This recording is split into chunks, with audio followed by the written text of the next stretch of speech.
this week's Parsha actually deals with a lot of interpersonal relationships in the sense that it makes us responsible for our actions.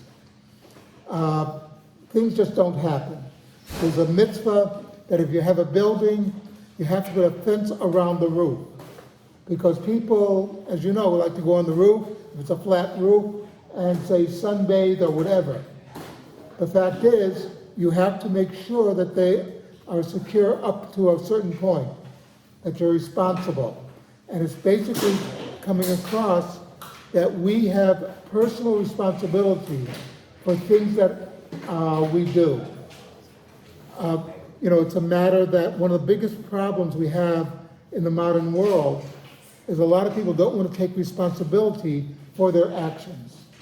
Or for, they dig a ditch and somebody calls it, it's not my problem, they should have watched where they're going. The Torah says, no, you're doing the digging, you're making it problematic.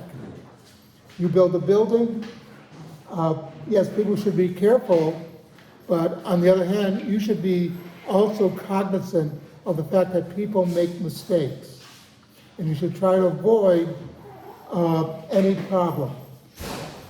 And also, it says that we have to, if we see a fellow Jew or fellow with a heavy load, it falls off his donkey, we have to help him put it back on there. So it's showing social responsibility as well. Returning a lost object, that builds trust within the community.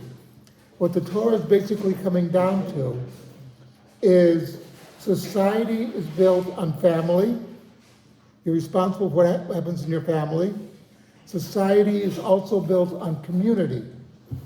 You are an active part in your community. You can't shirk the responsibility. Now you have to do it with compassion. The Torah, this week's Parsha also says we cannot punish somebody too much. Only 39 lashes. It says 40, but it means 39. The idea is beyond that, that's cruel and unusual punishment. And trust me, in the ancient world, they could come up with punishments that would astound even a Stalin. The point is, we have to be compassionate, but we also have to be responsible. It is on us that our leaders have to take responsibility for what they do, for any of their decisions. It's not enough to say, oh, it's not my job. It is our job. That we come, we see something has to get done, it's our job. Something to think about